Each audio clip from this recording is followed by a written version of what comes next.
Hai, sobat modalku. Balik lagi kita ke dalam perbincangan podcast. Maju cuan, mundur cuan. Asik. Nah, bersama gue JT dan Gua UB. kabar lu gimana, Be? Sehat dong. Lu gimana? Kelihatan kok sehatnya. Sehat. Iya. Lu juga kayaknya senyum terus dari tadi. Pecah terus senyum pecah. Harus gembira, Be, di saat seperti ini, Be. Di saat apapun harus gembira, Be, kita, Be. Oke, siap. Apalagi kalau bentar lagi kita mau menyambut pembicara yang akan ngobrol bareng kita. Iya, betul. Pembicara kali ini cukup unik. Yang jelas biasanya kan pengusaha atau praktisi ya, bisnis online terutama ya. Biar teman-teman yang punya minat atau sedang berbisnis online bisa punya pengetahuan dan insight yang menarik dari pembicara-pembicara kita. Nah, yang berbeda kali ini pembicara kita pengusaha online sama kan, tapi Apa yang beda, dagangannya yang berbeda. Barang dagangannya yang berbeda. Tapi jangan sebutin dulu, Be. Jangan sebutin dulu. Betul. Kita sambut orangnya dulu nih. Siapa nih? Oke, kita sambut. Halo. Halo. Halo, Devi Yolanda. Halo, apa kabar UB, JT? Ya, sehat. JT Luar gimana biasa JT dahsyat. tuh? Luar biasa dahsyat. Meskipun rambutnya begini ya. Ya. Devi gimana? Sehat? Sehat semuanya, alhamdulillah. Jadi teman-teman, kali ini ada Devi Yolanda akan menemani kita sekitar 1 jam ke depan ya. Kok 1 jam, Be? Kita bukan 24 jam, Be? Loh, Wah. capek dong ngomongnya. Ntar ngalor ngidul ntar ngomongnya. Oke, yang jelas teman-teman bakal dapat informasi, insight, sampai tips-tips bisnis yang dapat membantu teman-teman sekalian dalam memulai bisnis atau mengembangkan bisnisnya. Oke, Devi boleh memperkenalkan diri dulu Ya, sih. boleh. Gitu ya. Silakan. Iya. Halo, aku Devi, salah satu co-founder Senormal. Kalau di Senormal aku in charge di business side, di komersialnya. Terus apa lagi ya? Mungkin selain punya bisnis, aku juga seorang ibu, seorang istri. Dan sebelum mulai bisnis sendiri Senormal ini, tadinya aku juga kerja di e-commerce industry for the past 6 years. Jadi ini also my first time punya bisnis sendiri dan mulai bisnis sendiri. Gitu sih. Oh, sebelum maju, kenapa berani untuk melangkah ke bisnis yang baru ini? Kenapa berani? Nah, benar. Betul. Apalagi kalau biasanya kerja kantoran, buat mulai bisnis sendiri tuh emang butuh didorong banget sih. Dan untungnya yang dorong aku kemarin sih suami aku ya. Jadi dia yang emang ngedorong kalau misalnya ya bisa gitu. Kalau nggak sekarang kapan lagi. Terus juga karena mungkin misi dari Senormal ini juga very close to my heart. Maksudnya ini juga mulainya Senormal tuh dari masalah aku pribadi sebagai ibu baru waktu itu. Dari pengalaman justru ya. Betul. Tapi silakan Ube duluan. Silakan, Be. Dan profilnya menarik nih, JT. Jadi mungkin teman-teman juga bisa relate gitu karena Devi ini adalah salah satu pengusaha yang baru mulai juga bisa dibilang ya. Banget. Ya, makanya tapi gini, baru mulai tapi ini potongan yang udah kita bicarain tadi udah menarik banget untuk digali lebih dalam gitu ya, JT ya. Justru pengen nanya lebih lanjut nih. Betul. Sebelum kita masuk ke pembicaraan lebih dalam ya. Kan ini berarti kan Devi sebagai pebisnis, pengusaha, tapi juga punya anak gitu ya. Dan ngurus anak itu kan nggak mudah ya. Tadi kan dengar ada suara-suara ya, lagi bermain. Iya, kalau ya. agak berisik maaf ya. Aman. Cuma yang jadi pertanyaan adalah bagaimana caranya memaksimalkan waktu dan membagi waktu untuk anak, untuk bisnis. Nggak mudah loh itu. Benar-benar. Sekarang pun sebenarnya masih struggling, susah ya nyari waktu gitu ya, apalagi sehari cuma 24 jam. Jadi biasanya emang mesti pinter-pinter sih begitu ada waktu kerja. Mungkin kalau dulu nggak punya anak, kalau ada waktu kerja bisa sambil santai, lihat Instagram dulu, terus baru kerja lagi. Sekarang kalau begitu ada waktu kerja, anaknya lagi tidur gitu ya, misalnya, itu pasti benar-benar langsung depan laptop, langsung mesti benar-benar fokus gitu, karena waktunya tuh sedikit gitu. Jadi itu sih paling bagi-bagi waktunya, juga bagi-bagi waktu sama suami, dan untungnya kan punya support suster gitu ya, jadi kebantu banget karena itu juga sih. Emang harus banyak yang support, kalau nggak bisa. Benar sih, untung keluarga support ya, suami support ya, betul. Itu yang paling penting.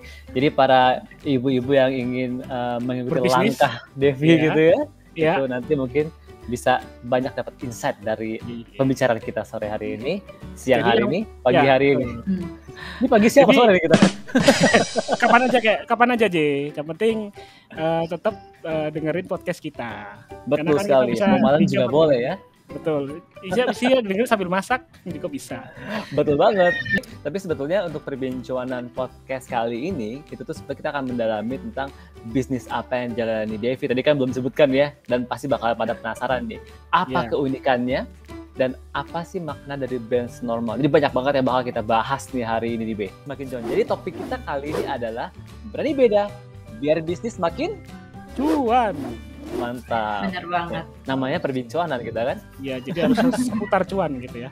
Ada hal yang pengen gue tanyakan dan gue sangat penasaran, yaitu adalah kata senormalnya itu sendiri nih. Jadi Devi pengen nanya, kata senormal itu apa sih dan kenapa namanya senormal?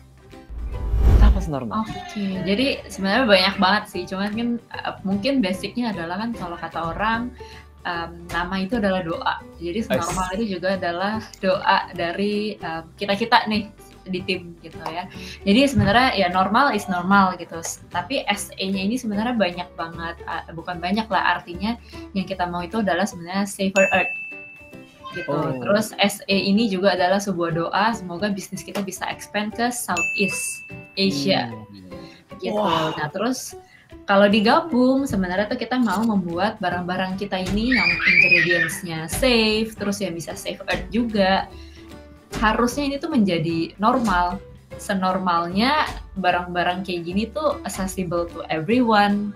Senormalnya barang-barang yang lebih eco-friendly, nggak pakai single-use plastik. Ini tuh harus menjadi new normalnya gitu. Senormalnya tuh harusnya kayak gini gitu. So we want to introduce something kayak new normalnya kita lah. Hopefully kita bisa bring gebrakan gitu di industrinya supaya new standarnya itu tuh harusnya kayak gini gitu. Keren banget. Kurang lebih kayak gitu lah. Ternyata nama senormal itu banyak maknanya ya. Betul. Iya. Iya. Jadi intinya mau menjadikan bumi lebih hijau lah dengan produk normal ini gitu kan. Betul, betul. Nah sekarang aku mau tanya soal ini tapi nih keunggulan dan manfaat yang dirasakan dari produk ini, Devi, apa tuh? Oke, jadi kalau keunggulan sih ada banyak sebenarnya ya. Mungkin kalau aku bisa bagi 4 kurang lebih yang benar-benar kita kedepanin banget tuh. Pertama adalah bisa dimulai dari tablet formnya kita. Nah, ini adalah inovasi pertama di Indonesia kita yang punya gitu. Jadi inovasi tablet formnya ini yang ternyata merupakan solusi dari berbagai masalah. Gitu. Jadi pertama inovasi tabletnya, dan yang kedua adalah ingredients-nya gitu. Kenapa ingredients-nya? Karena sebenarnya senormal ini ingredients-nya ini aman untuk anak, aman untuk pets. Jadi semua itu bahannya naturally derived atau kita bisa bilang juga plant powered. Jadi kalau misalnya kita lagi bersih-bersih kena anak atau apa, itu tuh benar-benar aman banget, nggak apa-apa. Even untuk kulit sensitif, karena dulu pun anak aku dan aku tuh kulitnya sensitif gitu. Jadi kalau misalnya habis bersih-bersih suka kayak merah-merah kah atau ada bintik-bintik gitu. Nah jadi waktu kita develop produknya, I want to make sure kalau misalnya ini safe for the whole family, untuk anak dan sampai ke sensitive skin. Jadi yang kedua adalah ingredients-nya. Nah, dan yang ketiga adalah harganya. Jadi untuk ingredients yang kita punya ini, bisa dibilang ini adalah premium ya. Untuk harganya, currently we are the most affordable one in the market. That's why we want to make sure barang kita walaupun ingredients-nya safe dan premium, tapi harganya masih accessible gitu. Dan yang keempat ya, on top of everything, kita pun juga environmentally friendly karena kita reduce single use plastic packaging. Nantinya cuma perlu 1 botol. Aku jadi mungkin kasih tunjuk botolnya. Terus tabletnya. Jadi kalau misalnya habis, ya udah yang diisi cuman yang kita tinggal beli itu adalah si tabletnya doang, nggak harus beli segini lagi, atau mungkin refill-refillan yang liter-literan lagi gitu. Udah berapa lama bisnis ini berjalan? Nah, sebenarnya masih baru banget nih. Ini tahun ini. Oh, jadi mungkin cerita sedikit kali ya. Awal tahun itu sebenarnya kita udah punya ide, tapi idenya tuh bukan ini. Idenya kita itu malah sebenarnya lebih ke home accessories product gitu. Nah, cuman ya kita ngulik-ngulik lagi sampai akhirnya Maret. Idenya malah datangnya random, kayak lagi cerita aja nih si ibu-ibu gue lagi cerita, aduh kenapa ya barang anak-anak tuh mahal banget, mau bersih-bersih ini mahal. Terus lagi ngobrol sama founder kita yang lain, ada 2 orang lagi foundernya, dan salah satunya ini tuh dia backgroundnya emang chemical engineering gitu. Jadi waktu gue cerita masalah ini, dia malah ke-trigger buat cari tahu, ngulik-ngulik dan lain-lain, sampai akhirnya ketemu solusi si tablet ini. Itu tuh di bulan Maret tahun ini. Gitu. Jadi dari Maret kita langsung cepet-cepet develop dan lain-lain, terus kita soft launching, waktu itu cuma ada 100 produknya, 100 paketnya, itu kita launching di Juli akhir. Di Agustus kita masih kejar-kejaran nih antara demand sama stok yang kita punya. Jadi kita biasa waktu Agustus tuh kita jualannya PO. September kita udah mulai punya stok sedikit, sampai akhirnya Oktober nih stoknya kita udah ready, ops-nya kita juga udah mulai ready, udah ada marketing budget. Jadi kita mau all out di mulai Oktober ini. Jadi masih baru banget. Oke, right. Tapi udah kayaknya terencana sekali ya, dan strateginya kayaknya seperti sudah sangat matang gitu. Nah, aku mau garis bawahi nih. Jadi aku hobinya garis bawahi nih, J. Sekarang. Hobinya ada penggaris bawahi. Kasih stabilo. Jadi kan tadi sempat mencoba untuk yang home accessories ya, dan tiba-tiba nemu masalah tuh. Jadi ini salah satu kunci sukses bisnis tuh, nemuin konsep bisnis atau barang yang akan dijual dari masalah yang ada di sekitar kita gitu loh. Tapi benar sih apa yang dikatakan Ube tadi, sebetulnya dari masalah justru kita tuh butuh solusi ya. Solusi inilah yang dicari oleh banyak orang, dan ternyata Devi ini menemukan solusinya. Solusi bagi para emak-emak zaman sekarang. Enggak lah, buat semuanya lah. Oh, buat semua ya. Jadi buat pria pun sebetulnya nggak masalah ya. Benar. Apalagi buat pria yang malas bersih-bersih dari supermarket mesti bawa. Tuh, langsung relate gitu kan. Langsung relate tuh. Iya. Tinggal bawa ini taruh di kantong aja gitu kan. Udah pulang tinggal bersih-bersih ceritanya. Abis ini saya beli. Iya. Karena banyak banget pertanyaan yang pengen kita tanyain sama Devi nih, karena memang kali ini produknya itu menarik gitu. Produknya unik, dan pasti kan cara pemasaran juga unik gitu ya.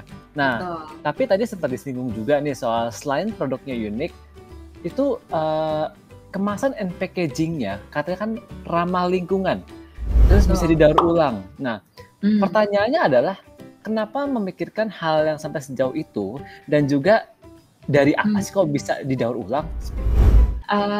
Jadi sebenarnya adalah kita tuh ngelihatnya gini. Sebenarnya tren orang-orang ini sudah mulai paham pentingnya untuk menjaga dunia lah gitu ya, atau switch ke yang lebih environmentally products gitu ya.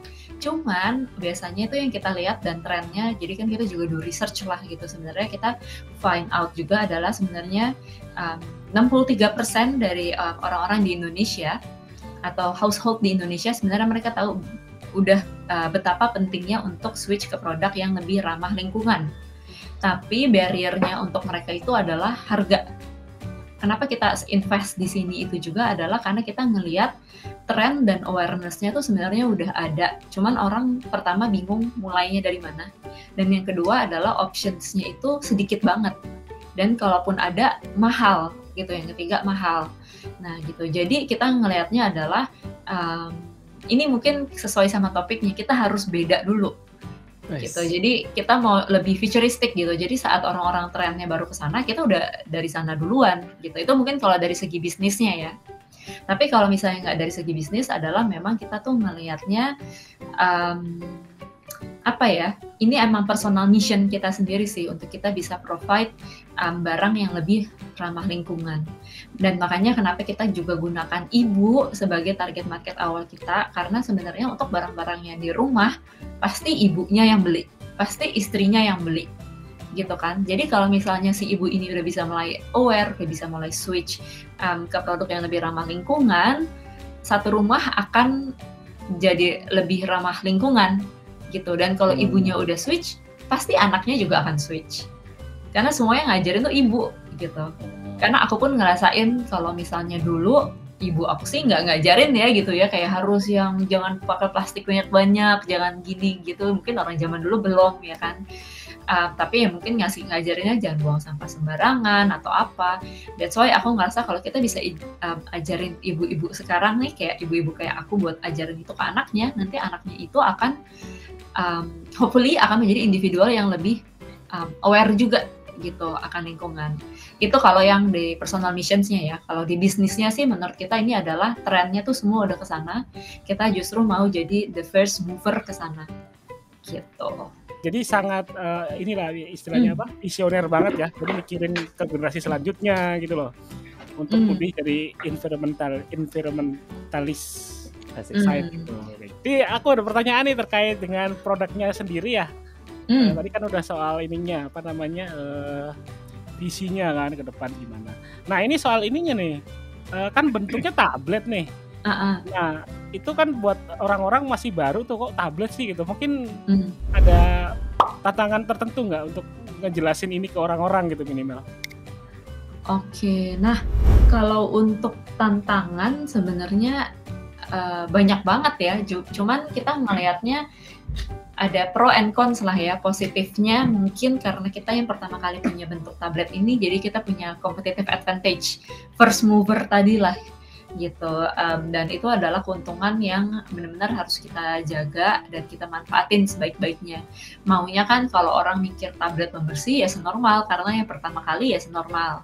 Nah cuma tentu PR atau tantangannya juga banyak banget gitu ya. Namanya produk dengan inovasi baru, tantangan terbesarnya adalah gimana bisa caranya pertama kita educate the market gitu. Ngajarin ke marketnya tuh ini apa, ini gimana, cara pakainya, itu adalah tantangan terbesar yang pertama. Tapi kedua, gimana caranya kita meyakinkan mereka untuk switch, gitu, berubah behaviornya gitu, yang tadinya ya udah yang ada apa pakai lagi, beli lagi, sekarang mereka harus masukin tabletnya dulu, terus nunggu beberapa menit baru mereka bisa bersih-bersih. Terus ya sebenarnya PR terbesarnya sih untuk kita sekarang itu ya, walaupun nantinya mungkin PR terbesar yang ketiga adalah gimana bikin mereka udah coba terus loyal gitu kan. Cuma karena kita masih brand baru berapa bulan, kita fokus ke beberapa masalah dulu, yaitu yang pertama awareness, educate, dan yang kedua adalah bikin mereka coba dulu gitu, karena kita pede kalau mereka udah coba, mereka tahu convenience-nya kayak gimana, dengan benefit-benefit seperti ini mereka akan bisa make the switch. Ini hashtagnya kita. Oh tadi hashtagnya apa tadi? Make the switch. Make the switch. Oh, cool. Bisa tambahin tuh hashtagnya, coba aja dulu. Nah, ya benar. Coba aja dulu. Selain gitu. Mulai aja dulu. Ya, coba aja dulu ya. Kayak gitu sih. Menarik. Nah, tadi kan sempat ngomongnya awareness ya, gitu kan. Awareness. UBK juga nanyain soal bagaimana caranya si produk baru itu bisa dipromosikan seperti itu.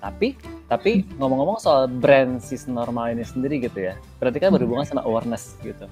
Nah, betul. Apa saja strategi yang memang digunakan oleh Devi and Tim gitu ya untuk bisa membangun brand ini? Karena kan untuk membangun brand awareness tentu tidak mudah, apalagi ini produk yang masih baru gitu kan, dan unik gitu. Gimana caranya tadi kan mengedukasi, tapi bagaimana channelnya gitu, bagaimana caranya menginformasikan ini ke si target marketnya Devi and Tim nih buat senormal ini? Oke, nah untuk ini sih sebenarnya kita kan memang brand yang fokusnya di online gitu. Jadi kita mau membangun brand awareness ataupun edukasinya itu sebenarnya ya pertama marketing ya pasti, di mana marketing ini kita bagi ke 3 gitu. Yang kita akan lakukan adalah pertama performance marketing atau digital marketing, kedua kita bakalan pakai KOL, dan yang ketiga kita bakalan pakai community. Nah, yang itu kalau untuk build brand awareness dan equity lah gitu. Nah, yang kedua selain itu juga untuk edukasi yang penting itu adalah distribution channel gitu. Jadi kita maunya kalau orang udah lihat terus jadi bilangnya ya, awareness and proximity gitu. Jadi begitu mereka udah lihat, mungkin mereka lihat sekali, 2 kali nggak sadar gitu apa. Tapi kita harus ada di dekat mereka juga supaya mereka ke-trigger untuk beli. Jadi nggak cuma lihat, oh ada ini baru, tapi begitu ada di depan mata langsung, ya mungkin nggak langsung karena kan kita masih digital ya, di tempat mereka biasa beli, jadi itu akan lebih trigger mereka buat mencoba gitu. Jadi itu sih paling marketing tadi, sama satu lagi adalah distribution channel. Oke, nanti pas kita udah coba produknya Devi nih, Be, kita boleh loh diundang jadi pemberi testimoni. Oh iya, boleh banget dong. Sebelum pakai produk ini saya iya benar. Hebat loh. Before after pas bersih-bersih. Before kita mukanya hitam gitu kan, setelah kita bersih-bersih mukanya tapi ini kan bukan pembersih muka, pembersih buat rumah tangga. Kitanya ikut bersih, Be. Oh iya. Boleh dicoba. Oke. Ya, menarik banget ya. Jadi soal branding dan mengulik sedikit soal marketing tadi ya, strateginya di online gitu. Nah, untuk masuk bersaing melawan kompetitor yang sudah existing tuh apa aja yang dilakuin ya? Itu kan tantangan juga tuh. Betul, pastinya. Gimana tuh, Devi? Gimana berarti ya kita bersaing gitu ya? Iya. Nah, jadi sebenarnya gimana bersaingnya? Apalagi kan kita sebenarnya masuk di industri yang isinya udah giant nah, kan ada dan udah pertama giant, dan yang kedua juga mereka sudah ada di sana bukan cuma tahunan, puluhan tahun malah gitu ya, mungkin dari orang tua kita gitu kan. Nah, gimana kita bersaing sebenarnya? Pertama adalah tadi kita yang punya form seperti ini. Gitu. Cuma kita yang punya tablet form seperti ini. Itu kan kalau dari sisi produk ya. Dan yang kedua juga sebenarnya dari sisi produk adalah kita walaupun kita punya ingredients ini aman untuk anak, gentle on the skin, tapi kita tuh make sure performance-nya itu just as strong as the typical one yang udah ada di industri sekarang gitu kan. Kalau misalnya dulu ada yang bilangnya kalau misalnya barang organik atau natural kurang bersih, kurang ini. Iya. Itu kita make sure nggak seperti itu gitu. Karena apa? Buat ibu-ibu kayak aku juga penting gitu kan ya, nggak cuma mau aman tapi kita mau bersihnya cepet-cepet gitu. Nah, jadi bersaingnya itu tadi pertama adalah dari sisi produk. Nah, kedua juga adalah dari sisi price. Kayak aku udah sempat bilang, harga kita untuk premium ingredient seperti ini sekarang itu adalah the most affordable one gitu. Jadi kalau misalnya ibu-ibu biasanya pakai ini yang aku pakai dulu pun gitu ya, misalnya 500 ml itu tuh harganya bisa di sekitar 60.000. Sedangkan tablet aku ini kalau dicairin ke 500 ml ini tuh harganya per tablet tuh 27.000, 27 sampai 30.000. Jadi benar-benar kita cut setengah harganya gitu. Jadi kalau misalnya mau switch bisa dibilang no brainer lah ya, karena harganya pun murah. Kita bukan yang mau jual, kan biasanya gitu ya, jual inovasi baru terus mahal gitu. Enggak, kita maunya inovasi baru kita ini tuh justru untuk semuanya. Dan yang ketiga, kalau untuk sisi marketingnya yang bikin kita bisa bersaing adalah jadi big FMCG company tadi, mereka itu kan promote barang-barang bersih-bersihnya mereka ya sebagai kebutuhan bersih-bersih gitu. Ya kalau beli di supermarket ya ambil aja gitu kan, nggak banyak mikir. Atau mungkin juga orang kalau bisa lihat ya yang mana aja yang diskon. Sedangkan kalau dari sisi kita, pertama adalah kita marketingin barang kita ini sebagai nggak cuma bersih-bersih tapi sebagai lifestyle juga gitu. Itu yang pertama. Jadi kita punya story-nya, kenapa kita develop barang ini, misinya kita, terus gimana kita ini tuh pengen sedekat mungkin sama target market kita, yaitu ibu-ibu lain atau orang-orang lain yang kita bilangnya eco-warrior, jadi orang-orang yang emang udah aware sama isu ini. Jadi kita punya story di situ. Dan yang kedua juga adalah kita tuh punya dan kita mau dekat sama community. I think itu adalah strategi kita untuk compete sama brand besar gitu sih. Kayaknya nggak mungkin brand-brand besar itu bikin komunitas gitu ya kan, atau bikin brand mereka jadi sebuah lifestyle atau movement, atau yang kayak kita tuh rumah senormal loh, kita itu salah satu inisiatif kita gitu ya. Gitu. Kan kayaknya nggak mungkin bilang kita rumah si ABC itu loh, kan kayak nggak ada yang diskusi juga loh di rumah pakai sabun cuci piring apa. Kan nggak seksi gitu ya kan? Iya. Oke, jadi intinya ada story di balik untuk aku mau ngomong tadi sebagian soal marketingnya tadi ya. Jadi kan produknya ditempelin dengan story, kenapa ini ada, terus kayak dampaknya kepada lingkungan dan masa depan yang lebih baik itu seperti apa. Nah menurut aku ini emang sangat cocok untuk orang-orang seumuran kita terutama ya, karena generasi milenial itu lebih suka sesuatu yang memberikan dampak gitu, nggak cuma beli ya. Dan dia tuh nggak suka tuh dikasih tahu misalkan promosi hanya ini loh produk yang terbaik, belilah ini, nggak mau. Dia harus ada sesuatu yang ditempelkan, salah satunya adalah story soal keberlanjutan bumi ini gitu. Kayak gitu, menarik banget kan jadinya ini. Menurut gua potensinya bagus banget Devi. Jadi aku aja sebagai host hari ini jadi tertarik nih untuk beli loh, serius. Lumayan lah ya, ada menjualnya ya. Kira sebagai Gen X B. Kalau lu nggak tahu ya J. Kalau gue sih tertarik ya. Semoga yang denger juga tertarik buat beli Senormal. Jadi iklan. Iya. Semoga teman-teman juga tertarik karena emang bener sih kalau nggak kita sendiri yang jaga bumi ini ya siapa lagi gitu kan. Tapi tadi sebetulnya ngomongin berarti produk buat pembersih gitu ya. Cuma ada satu hal yang pengen saya tanyakan juga nih, agak penasaran, itu terkait dengan produknya itu buat bersihin apa aja. Gitu. Oke, produk bersihin apa sekarang tuh kita punya 3. Jadi sebenarnya kita bilangnya ini masih surface cleaner semua. Kita punya multi surface, jadi bisa dipakai di mana aja, meja makan. Kalau misalnya punya anak di baby chair, atau kalau misalnya bersihin bangku pokoknya itu benar-benar bisa di mana aja. Dan yang kedua bedroom cleaner, dan yang ketiga itu adalah glass and mirror buat kaca. Gitu. Nah, tapi sebenarnya soon kita akan launching barang baru juga, dan sebenarnya mimpi kita juga adalah kita mau extend barang kita di tahun depan tuh di kategori yang lebih besar lagi lah gitu. Jadi kita nggak akan berhenti di sini. Kita mau nambahnya banyak ya. Menarik. Karena kan tadi juga bisa yang buat cuci piring itu termasuk ya buat cuci piring dan sebagainya. Itu salah satu yang udah lagi kita develop, betul. Nah, berangkat dari situ gitu. Berarti tablet ini sebetulnya tuh ada distributornya atau memang semua produksi sendiri? Karena kan tadi dengar-dengar ada bagian R&D-nya ya, gitu kan? Betul. Nah, itu produksi sendiri, betul? Nah, ini bisa dibilang produk kita sendiri sih. Sebenarnya gini, kalau misalnya di bagian home chemicals kayak gini, ini tuh ada yang paling pentingnya itu adalah formulation. Ya kan, kayak kita resepnya gitu. Nah, untuk formulation dan resepnya kayak tadi aku bilang, kita tuh punya tim sendiri, tim internal kita. Sebenarnya salah satu co-founder aku pun backgroundnya chemical engineering.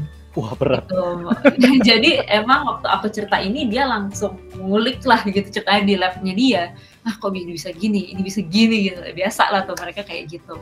Jadi jadi on top of co-founderku pun background chemical engineering, kita pun punya our own R&D head gitu. Jadi formulation, penyesuaian ingredients, terus formnya tablet ini semua dan lain-lain itu datang dari kita. Tapi untuk produksinya kita juga punya partner untuk bantu kita produksi gitu. Terkait dengan ini nih, produk ini si Senormal ini kan di media sosial tuh campaign-nya kan secara digital gitu ya. Nah, terus juga aktif jualan di e-commerce jualannya. Betul. Nah, gue lihat reviewnya nih, gue udah kulik-kulik reviewnya positif semua nih. Kira-kira ada tips yang bisa dibagi nggak buat teman-teman, Devi? Yang baru mulai atau pengen ngembangin bisnisnya, atau yang mungkin belum mulai, pengen mulai, biar makin mantep gitu jualannya.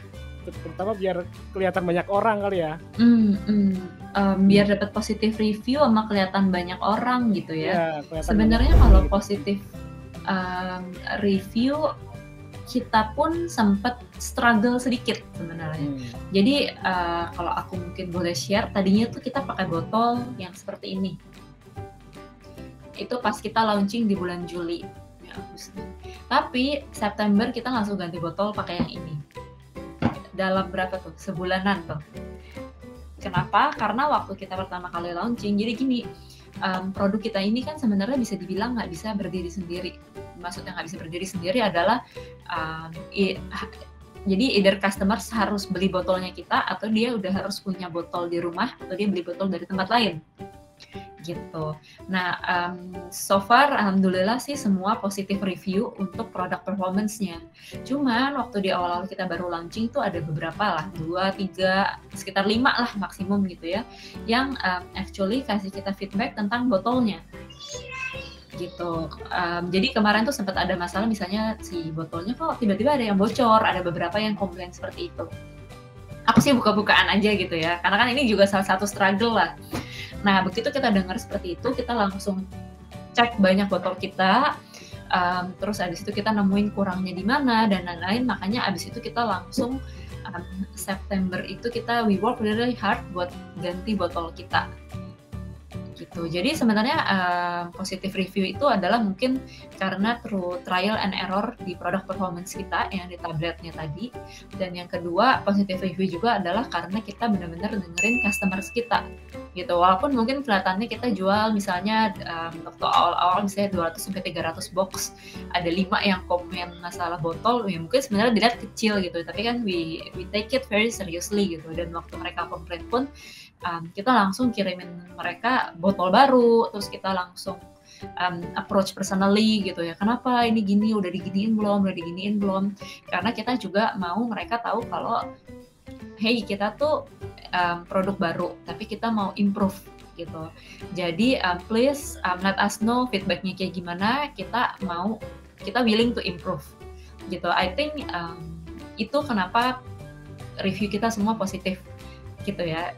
Jadi walaupun misalnya ada yang komplain, terus begitu kita jelasin ini, kita ganti produk, kita ganti botolnya, terus nggak lama habis itu pun mereka bisa lihat ternyata botolnya udah botol baru, dan mereka pun merasa itu tuh mereka involve di journey-nya kita, dan mereka pun merasa didengar. Dan yang kedua sebenarnya kita juga invest banyak banget di konten marketing kita gitu, gimana kita bisa nunjukin produk performance-nya kita, gimana cara pakainya, ini tuh bisa buat apa aja, terus tadi ini tuh USP-nya apa aja, misalnya dari yang safe spacing, yang nggak ada reduce plastik, bisa sampai dari yang ingredients-nya safe for baby. Itu kan kita benar tunjukin gitu, makanya banyak banget juga yang iklannya emang actually anak aku yang pakai ini, terus dia yang lap bersih-bersih. Dan ini untuk menghemat biaya marketing juga. Strategi yang bagus. Keseruan podcast bareng Devi Yolanda akan dilanjutkan di episode berikutnya. Jangan sampai kelewatan ya.